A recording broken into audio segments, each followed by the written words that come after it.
Starsports.bet provide the complete betting experience. Find us online via our website and app, on course, and at our flagship betting shop in London's Mayfair. 18 years and older only. BeGambleAware.org. Light the candle, Tiger! Hello and a very warm welcome to this week's Racing Post Golf Postcast. I'm Dave Clark from the Racing Post, and on the line, golf guru from the Racing Post, Steve Palmer, as well as Glenn Day from our friends at Star Sports. Lots to get into, very busy last week and this week. We'll kick off with last week. Steve Palmer, how's your form? How did last week fare? Not bad. Yocum Neiman tied for third at big prices in the Dunhill, so a full each way payout from Yocum Neiman. Shane Lowry a bit slow out the blocks for the second week running, finished strongly, finished 15th. So Lagergren rescued the situation a little bit, but very, very disappointed I didn't back either winner actually. Okay, well you mentioned the Dunhill links there, championship. Glenn, how was that result for Star Sports? Yeah, very good. Obviously, 135 to 1 winner. Always going to help us out. Business was brisk. Good result. Placings were good as well. And Steve, without sort of after timing a little bit, if we drill down, probably one that we could have found. I've noticed that McIlroy's old caddy was on the bag as well. Absolutely. I mean, both of these were big price winners. Perez was 175 to 1. Champ was 125 to 1. You put the two together, you have a 22,000 to 1 double. I find the week almost inspiring that 22,000 to 1 shot was gettable. Victor Perez, as you say, JP Fitzgerald became his caddy after the Open Championship. I get on very well with JP. I had a lot of texting with him about Perez, and Since he won the Dunhill on Sunday, it's all come out about him living in Scotland. I knew that information. I knew that he lived in Scotland. I've been kicking myself for not using it because he was making his Dunhill Links debut last week, but he lives 20 minutes down the road, plays a lot of practice rounds at Panmure, which is a links track just north of St Andrews. So, even though he didn't have that obvious links form, screaming at you, 15th place in the British Masters was the best links effort he'd previously had. He obviously he spent 18 months living in Scotland. His girlfriend is a dental nurse, training to be a dental nurse in Dundee. So there were grounds for backing Victor Perez. And then in the other one, Cameron Champ in the Safeway Open. I mean, there's no bigger Cameron Champ fan than myself. I've been saying for from day one that he was a potential future world number one. I stand by those comments. Obviously, renewed optimism in Cameron Champ's career now. And there were signs that he was coming back to form. He was 21st in the Northern Trust, the first of the FedEx Cup playoff events. He was 28th in the Sanderson Farms the week before last. And he played okay in the Safeway last year. So, he's playing in his home state last week, California, so used to the greens. Again, I hate myself for not backing Cameron Champ. They were both gettable last week, Dave. And Steve, a lot of the talk was, he stripped one 369 down the fairway on the last, but his all-round game was impressive. I think he only found 4 fairways in his final round, so his all-round game had to be in good shape just to win. Absolutely, Dave. Yeah, everyone talks about the power, and you're right. That 369-yard drive down the last when he needed a birdie to win, that was sensational. But it was his short game that kept him in at early doors on Sunday. His putting and chipping was magnificent, and I think he's got the short game to complement that power. And I think once he gets his pitches sorted, he's a bit like Dustin Johnson was. His pitching is the main weakness, but Dustin Johnson spent endless hours on the range, turning that from a weakness to a strength. If Cameron Champ does that, he'll have no weakness. Cameron Champ deserves all the hype that comes his way. There were reasons for that little slump. He had injury problems, which appears now to be over. We didn't know about the problems with his grandfather, on his deathbed, essentially, which derailed him a little bit. I also read that he was trying to hit the ball higher. He was trying to change his swing to get a bit more height, working with Sean Foley on that, and they've abandoned that now. And they just said, just play natural, keep it low. He's got an amazing low penetrating ball flight. He doesn't need to change anything. I think Cameron Champ's going far. Indeed, and Glenn, a lot of Cameron Champ love on this postcard from Steve's quarters. Are you a big fan as well? Yeah, definitely. Yeah, I was on as well when he won the Sanderson Farms last year. He's a very impressive young man on the golf course, as Steve said there. There's not much more to add. We always knew he could hit the ball a long way. I always knew he was a good putter. Like I said, he's added short game skills to that as well. Now he's becoming a complete golfer, and if he thinks he can be a number one, I wouldn't disagree with him. And Glenn, the future's bright for golf. We've got so many youngsters emerging now. He's another one, the likes of Morikawa as well. We've seen them all coming through, starting to win. Is this wave now going to almost sort of take over? Yeah, I've been thinking exactly that recently. It's almost like when you're looking at the selections, get rid of the old guard and it's all the new guard. There's so many youngsters, like 24 and younger. Yocum Neiman won the other week, 20 years old. The young Danish kid Hodgegaard comes second the other week. Yeah, there's just a wave on both sides of the pond, and yeah, it's all good for the game. All good for the game. In 10 years' time, who do you think will be world number one? That's a great question. I'm going to go because I just think he's quality, and I think he'll be around for a long time. I'm going to say Victor Hovland. Steve, it could be someone we've not even set eyes on yet. I appreciate that, but anyone out there you think's ready to just dominate? Yeah, it's a great question, that Dave. I think if his back holds up, I think Cameron Champ could be the man. If not, Hovland or Morikawa. Sorry to throw more than one name in there. We're in the gambling business, aren't we? Yeah, I think he's nailed it. Victor Hovland. Hovland, yeah, big fan of Hovland. Right, who do we take from last week then, outside of the winners, Steve? Southgate probably could have got over the line, but for sort of coming home so poorly. Yeah, it's a shame for Southgate. He's had a few near misses now. Links Terrain is his favourite. Hopefully he'll get over the line soon enough.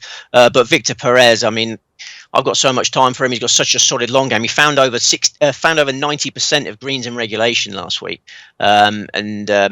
I've been telling JP Fitzgerald since he took that job that Perez was a certainty for the Hong Kong Open. That was my long-term plan, to back Perez for the Hong Kong Open, but he probably won't be playing in that now because he'll access all the much bigger events. He'll probably be playing in the DP World Tour Championship the week before that. So yeah, I don't know where to redirect my interest in Perez. I think maybe the French Open, you give him a chance in his National Open now, so might back him for that. But in the Safeway Open, my eye catcher was Adam Hadwin.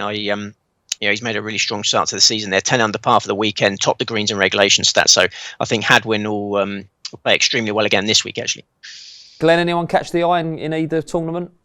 Yeah, Tom Lewis had a good finish in the Daniel Links. 15 under par for his final two rounds. I know it's a relatively easy course, but only one bogey and one double bogey all week. He's normally relatively cold with a putter, but he had a Corn Ferry Tour Championship win. Obviously a good finish here. I think he's going to play a few events on the PGA Tour. He's out there this week. He could be one who's also ready to win on the other side of the pond. And in the American event, the Safeway Open, the guy I put up, Lando Griffin, I liked again. He just seems to be becoming an all-round good golfer. Hit plenty of fairways last week when he needed to, which hadn't been a particular skill of his. And he's another one. He hits it a long way, and he's very, very good when he gets on the green. So I think he's getting ready to win. Did he just miss out on a top 20 finish? Tied 17th in the end. I think he was. Yeah. Excellent. Brilliant. Yeah. Okay, right, Steve, we are off to Viva Las Vegas on the PGA Tour this week. Tell us a little bit about the course first. Yeah, TPC Summerlin. Tiger Woods' first victory came there at TPC Summerlin. To give Tiger Woods a mention, just had his latest knee surgery, so hopefully be back in business soon. But yeah, 7,255 yards, par 71. This tournament used to be played over 3 different tracks, but from 2008 onwards, all 4 rounds have been at Summerlin. It's easy. 3 straightforward par 5s, 1 drivable par 4, and nothing but hot sunshine and calm skies awaiting the players this week. So we're going to get a birdie fest. Birdie Fest, right. I'll give it the official title, the Shriners Hospitals for Children Open. Glenn, can we have a rating and a show from Star Sports, please? Yeah, gets a rating of 7 again this week. 50 odds the first 7 on this one. 8-1 Brooks Koepka, 12-1 Patrick Cantlay, 16s Bryson DeChambeau, 20 Adam Scott, 22 Matsuyama, Tony Finau and Webb Simpson, 28 Colin Morikawa and Yocum Neiman, and 30-1 Gary Woodland. And your first 7, that's not the norm, Glenn, is that correct? Yeah, no, we're trying to be a bit more aggressive. It's a very competitive event. Obviously, plenty of the world's top players here. Plenty of depth to this competition as well. So, yeah, we're happy to give punters a chance. Okay, right, Steve Palmer, you have the floor. Who's the main selection for this tournament this week, please? Main selection is Erin Wise, the 2018 PGA Tour Rookie of the Year. He won his first title in that superb first season, a 3-shot romp in the AT&T Byron Nelson.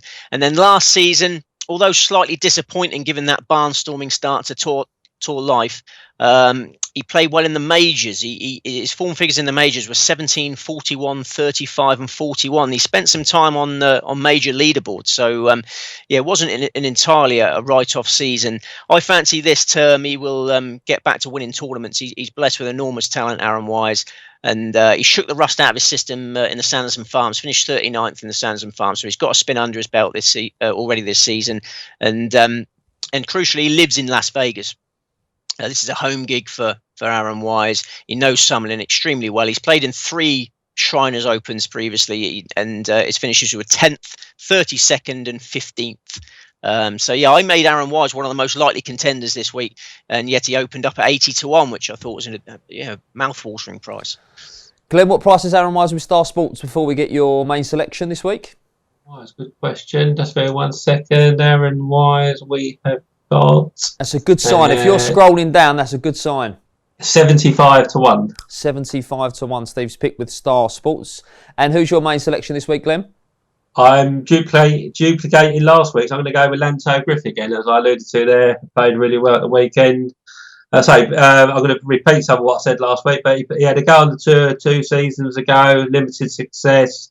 Went back to the Corn Ferry last season, had a really good season, gained a second victory, posted 4 other top 10s. Already looks a better player, much more comfortable on the tour. 3 tournaments they've played so far. He's tied 13th, tied 11th, and tied 17th. And he's the only player so far with 3 top 20 finishes. That makes 8 top 20s in his last 11 events. Regularly ranked in the top 10 for driving, distance, and putting, which I said is the strongest part of his game. And as I said, hit plenty of fairways last week, ranking 2nd in driving accuracy. So it suggests that all parts of his game are getting there. Currently ranked 15th in strokes gained total, and if he has another good week, the flat stick, which he's been doing plenty of time recently, definitely in for another good finish this weekend. And what price is he with Star Sports? A big price, I'm sure. He is 90-1. 90-1. Excellent. Right, Steve, who else are we having on side this week? Next best is Colin Morikawa. Likewise, he is a Las Vegas resident. Neither of them were born in Vegas, but they've both decided to make Las Vegas their home city. This is a Shriners debut for Morikawa, but obviously he knows Summerlin well from living there. He's a former world #1 amateur who made a seamless transition to the pro ranks. Won his maiden PGA Tour title in July in the Barracuda. Finished 10th in the Safeway last week. It didn't seem to slip out of second gear. He'd had a little bit of time off. I think victory number 2 is possible for Morikawa this week. I'm not, I had him as my #1 last week. Did okay, and certainly not going to lose faith in him anytime soon.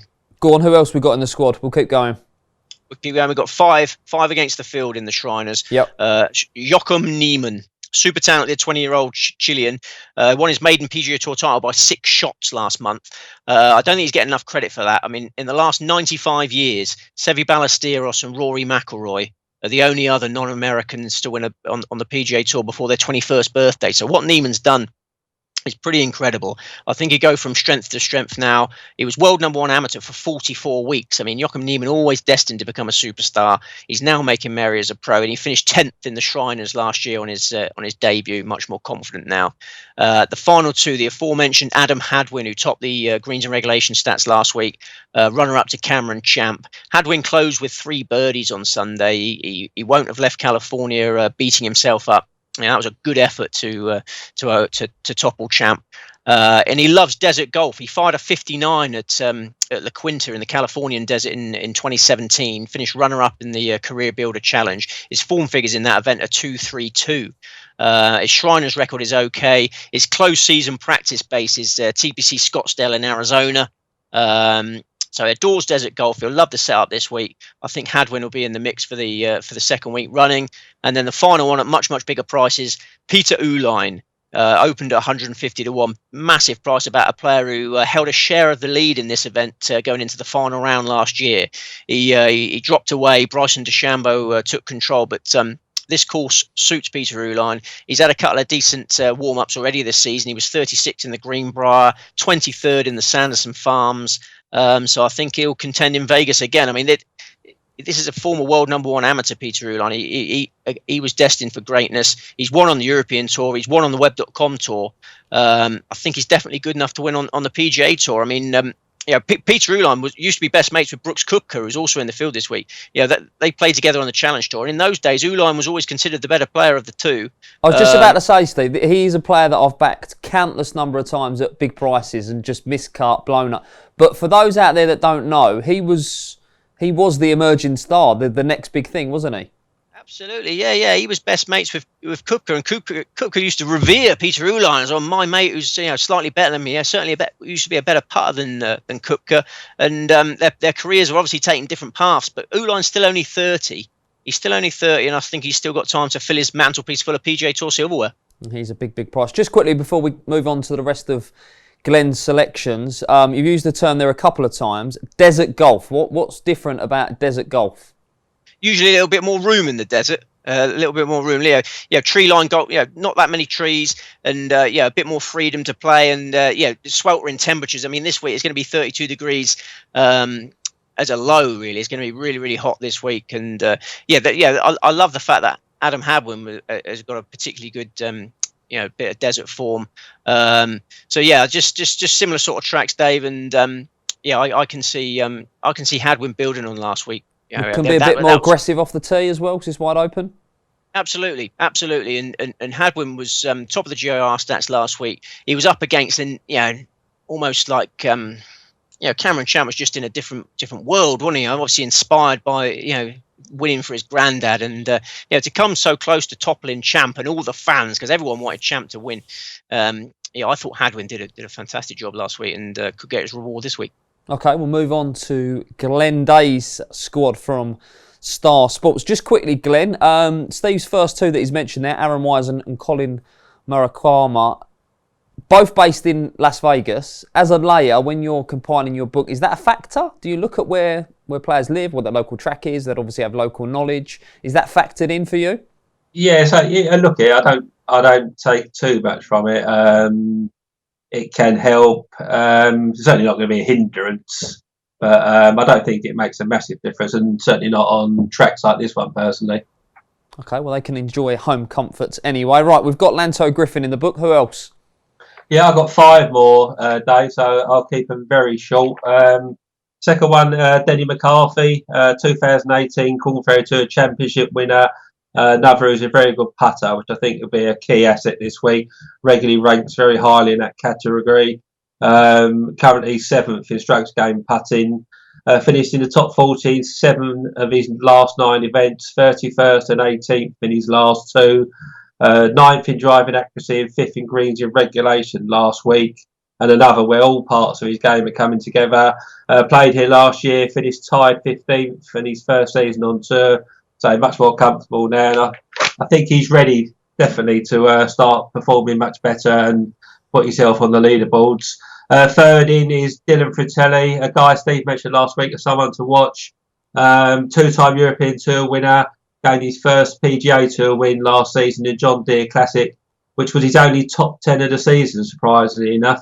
But he's already bettered that this season, finishing tied 6th at the Sanderson Farms and tied 7th at the Safeway Open.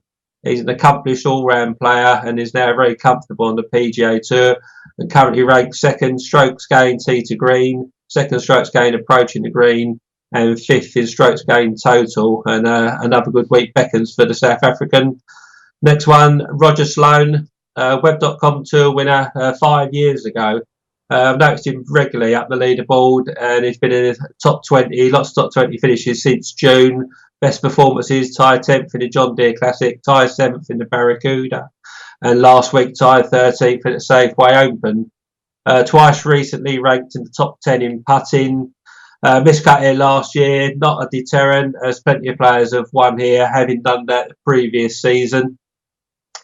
And another guy I'll admit I know virtually nothing about, but I've also seen him on a couple of leaderboards recently, a guy called Harry Higgs. Played a little bit on the Latino America Tour between 2015 and 18. And in 2018, he gained the first win and posted 6 other top 4 finishes. Last season, played on the Corn Ferry Tour and gained the first win there in the Price Cutter Charity Championship and posted 4 other top 10s. 23rd last week in the Safeway Open, ranking 8th in driving accuracy and 9th in putting. And there's 5 recent top 10s in putting and 6 top 10s in scrambling. So appears to have a very good short game. The available 200 to 1, I thought it was worth sticking up in the current climate with all these youngsters. And the last one, a winner on tour last season, JT Postman, continues in fine form, won at the Wyndham Championship where he ranked number 1 overall, 2nd in driving accuracy, 1st in greens and regulation, 1st in scrambling, and he became the first player in over 40 years to win a PGA Tour event without dropping a single shot. 2 FedEx tournaments after that before coming back in the Sanderson Files after a month off for a tied 11th finish, straight back on it. Last 2 events ranked 7th and 9th in driving accuracy, 10th and 8th in putting, and currently ranks 5th in strokes gained tee to green, 4th strokes gained around the green, and 6th stroke gained total. Played in the last 3 years, and his best finish is 4th in 2017, so can act around here. And so he's playing very well at the moment, and he could be due a second win. Marvellous. That's my squad. Marvellous. Very thorough. Marvellous, as ever, very thorough. Just quickly, before we move on to the Spanish Open, is there anyone at the top of the betting, Glenn, that you're looking to get after here? We've got Koepka, Cantlay, DeChambeau, all vying for favouritism. Is there anyone in particular that Star Sports are going to be top price about and taking a stance against? I just think there's cases to be certainly the top 5 in the betting. You can be against them. Steve has not gone for any of them. I haven't myself. They're all high official world golf rankings, but I think there's question marks against all of them for various reasons. So we're happy to be near the front of the market on all of them. Steve, do you agree with that? Yeah. I mean, Brooks Koepka, I prefer him on tougher tracks. I mean, his putter can go very cold, as we saw at the Open Championship, so he could get left behind in a shootout in perfect weather. He's missed 2 cuts in the Shriners. He's played 4 times and missed 2 cuts, finished 4th and 2nd in the other one. Cantlay 1st and 2nd the last 2 years, so clearly likes the setup, but he was rubbish in the Tour Championship, 40th last week in a home state event, so he's not begging to be backed. And then Bryson DeChambeau, defending champion, but he arrived in much better heart last year. He was in tremendous form, winning trophies for fun. This time, this slow play cloud is still hanging over him, and he folded tamely from the front. He was leading at the halfway last week, He 76. a short price in running as well, but he just fizzled out. Yes, 76 on Saturday, 76, 70, finished 13th. So, I don't think any of the top 3 are worth backing. And just make one further point about the home advantage. Not just the course knowledge that Erin Wise and Colin Morikawa have. I mean, Victor Perez mentioned last week that sleeping in his own bed is a big factor for him, allowed him to recharge between rounds. So I think just having that relaxation time at home in between rounds can be very useful. Yeah, I do like that. I like that a lot. Right, let's move on then to the Spanish Open. But first, a quick break. On the move, follow all the latest starsports.bet golf prices hole by hole on our website and betting app. Just search for Star Sports Bet on the App Store or Google Play. 18 years and older only. BeGambleAware.org. Welcome back to this week's Racing Post Golf Postcast. We move on now to the Spanish Open, and Steve Palmer, the Racing Post Golf Guru, is on the line. Tell us about the track here then, Steve. Yeah, Club de Campo, Villa de Madrid, 7,112 yards, par 71, 3 par 5s. Ivagina fired a round of 60 at this course in 2005 Madrid Open. Rafael Jacquelin was 23 under par that year, so very easy course. I mean, it's tree lined, undulating with small greens, but it's clearly extremely scoreable because of the previous history on the course. Everyone seems to go birdie crazy.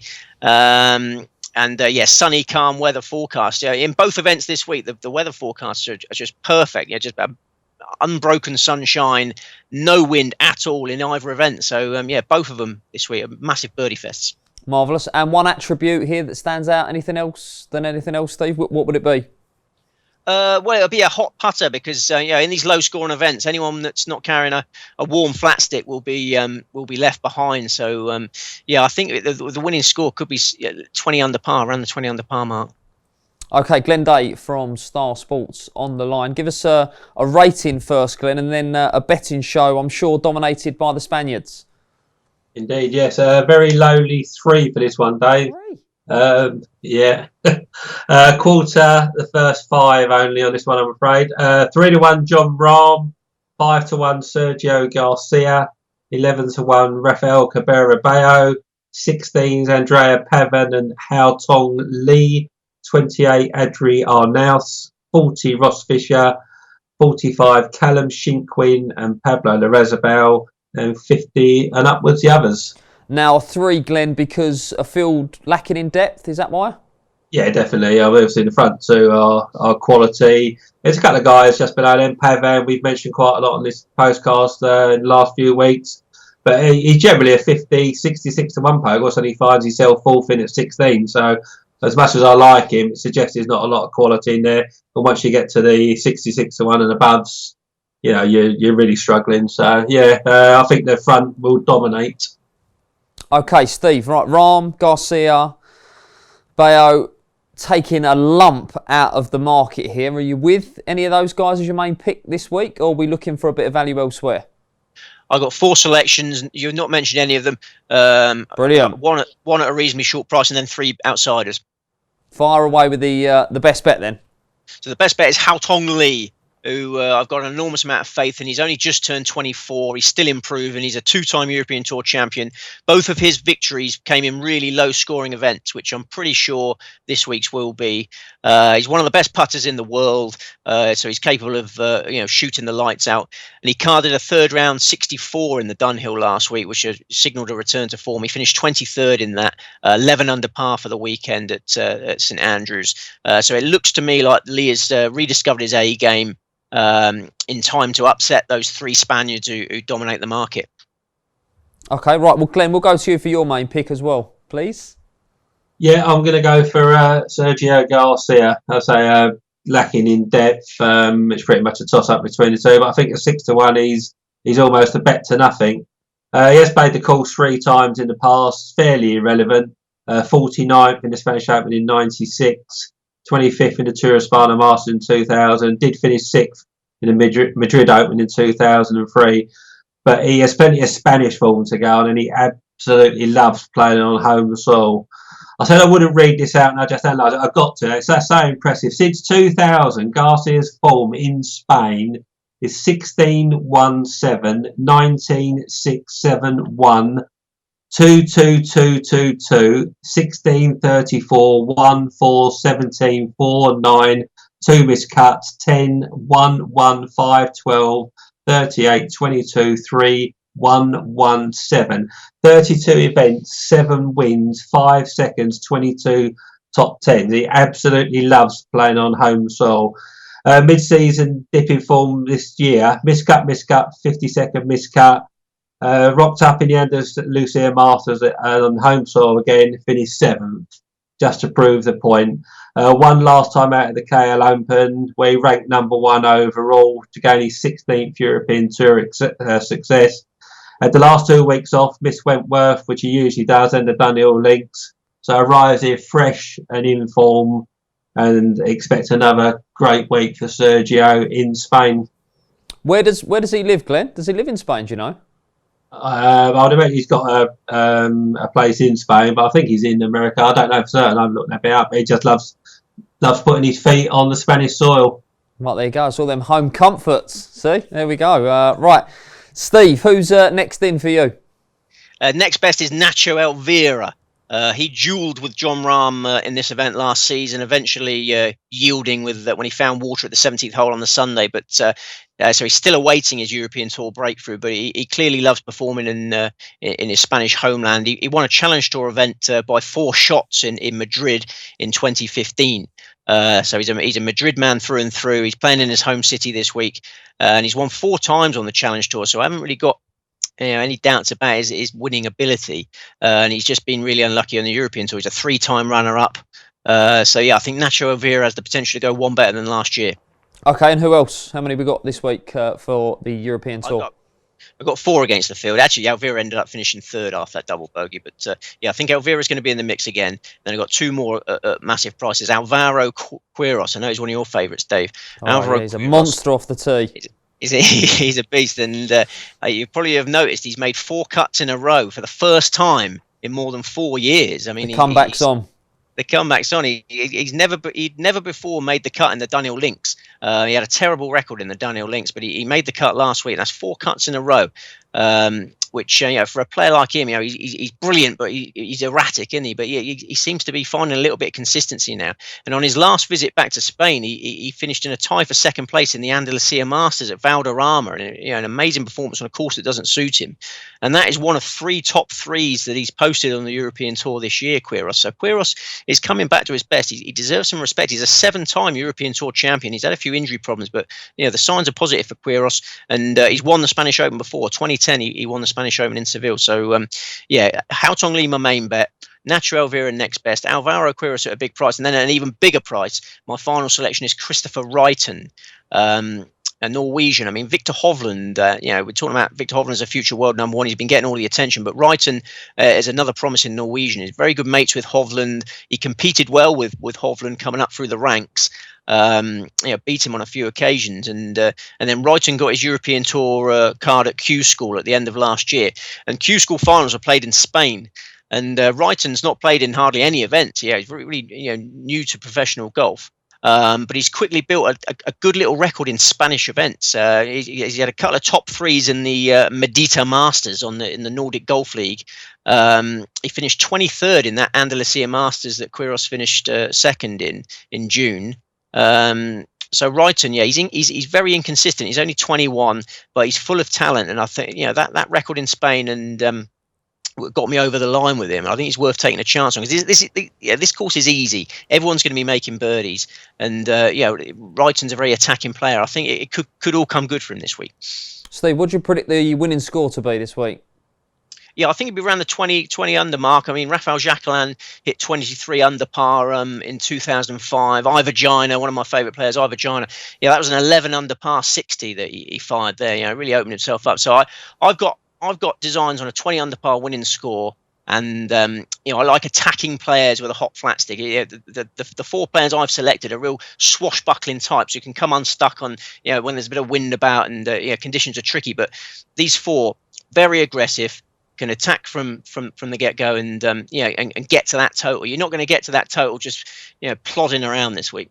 Okay, well, I love them too at big prices. And a very low score, Steve. McIlroy will be livid, won't he? Did you see his words there? Yeah. This is not good timing. I'm hoping Keith Pelly and the European Tour officials don't react by growing the rough suddenly and putting some artificial rough in or something. But this is not a good week for that. I mean, Rory was wide of the mark there. I mean, there's a pro-am last week. It's always low scoring. They've got to set it up easy for the amateurs who pay a fortune to be in it. So I thought his strange comments. He obviously wasn't very happy that he didn't win the pairs event with his dad, did he? They narrowly beaten on a technicality there. So I think Rory was just sounding off because he wasn't very happy about life. But I disagree with him. I disagree with those comments he made quite wholeheartedly, actually. Okay, I think they cut deep, that loss with McIlroy, particularly how they ended up losing. Just quickly, Glenn, can we get a price from Quiros and Reiten from Star Sports? 2 huge prices, I'm sure. Yeah, we've got 125 to 1 Quiros and 175 to 1 Reiten. I think you've mentioned it before, Steve, didn't you, Reiten? I said you remember early in the season. Correct me if I'm wrong. Yeah. I think he's got potential. I mean, he's only 21, massive hitter, really, really powerful. And obviously in the embryonic stages of his career, but what I've seen in his amateur days, and he's just curiously good record in Spain. So worth taking a chance on. 200 to 1's out there. Lovely. Right, that's Steve's 4. Who else do you like, Glenn? No, I'm just going with the one Garcia. So I don't think there's a lot of depth. Yeah, Steve's found a couple of stoomers, if you like, down the bottom there. But I'm just going each way Garcia. Bet to nothing. 10% interest on your money at least. What a statement. Steve, let's talk Jon Rahm then, who is the defending champion, I think, will be at a different track last year. Very, very short this week. Yeah, that's right. I mean, you're a greyhound man, Dave. He's going off like a greyhound price, isn't he? And in a 156 runner greyhound race, would you be backing someone at 3 to 1? I mean, you wouldn't, would you? I wouldn't. No. I just saw the prices for it and I thought, blimey, I love John Rahm, but I'm not backing a 3 to 1 shot, an 156 runner affair. Particularly as he missed the cut by 5 shots last week. I mean, it was Dunhill Link's debut, playing with his dad. He was all very excited about it, and it was, it was a damp squib, wasn't it? So, and he hasn't got a good record of bouncing back after missed cuts. Rahm price mainly put me off. Garcia, I can see the each way bet to nothing angle there. And Glenn is right. His record in Spain is fantastic, but I always worry about Garcia's putter on a low-scoring event like this one. I wonder whether he'll hold enough putts. But I could find reasons to get away from the front three. I mean, Rafa Cabrera Bello's the other one we haven't mentioned. Again, unsuited to a birdie fest because his short game is vulnerable. His chipping's not great. His putting is inconsistent. So I went through the front three and then got to Hao Tong Li, who's I think Hao Tong Li's got much more to come. I don't think we've seen the best from Hao Tong Li. I mean, I think he's a seriously, he's a world-class player in my eyes.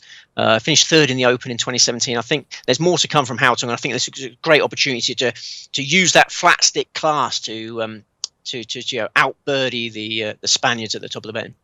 Okay, so Steve thinking Rahm very short. What price is Rahm with Star Sports, Glenn? 3 to 1. 3 to 1 across the board. Can punters maybe get a bit of 100 to 30 with Star Sports if you're going to take him on? I'd love to. I'd love to be able to land. We went 7 to 2 early doors. We saw a bit of money. Went 3, but oh really? The 7 to 2 was taken, yeah? Yeah, 7 to 2 was taken straight as. Yeah, so we had to follow suit with all the others. Okay, well, I'll forgive you for not sticking your neck out in that case then, Glenn. Right, let's recap then, gentlemen. PGA Tour, Shriners Opens for Shriners Hospitals for Children Open. Steve, main pick is? Main pick is Aaron Wise. And just a quick line on why he's going to win that. Aaron Wise, Las Vegas native with a great record in the tournament, and he's got the rust out of his system in the Sands and Farms, and is ready to show why he was the 2018 Rookie of the Year. He's got huge potential. Had a lackluster last season was a bit lackluster. He'll get back on the bike this year. And Glenn, leading your squad in that tournament is? Yeah, Lando Griffin again. And a quick line on why you think he's going to second go on the main tour. Seems to adapt it very quickly. 3 top 20 finishes, hits it a good way, and very good on the dance floors, and he's definitely looking like he can win. Okay, and Steve with Hao Tong Li, Glenn with Sergio Garcia in the Spanish Open, and gentlemen, if you are to just have one bet this week, Steve, who would it be? I like each way doubles. I like the Hao Tong Li, Aaron Wise each way double. We should have had the Cameron Chan, Victor Perez each way double last week. We didn't. This is the next ship that sailed into port. Lovely. And Glenn, one bet this week for you. What would it be? Yeah, the Garcia Griffin each way double for me. Excellent. Right. Thank you, gentlemen, for your time and expertise as ever. We'll be back next week. Another Golf Postcast.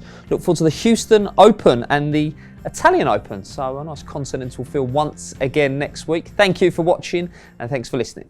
Give them the hole! Long-term golf markets for 2020 available now on starsports.bet, including the Open, the Masters and the Ryder Cup from Wisconsin.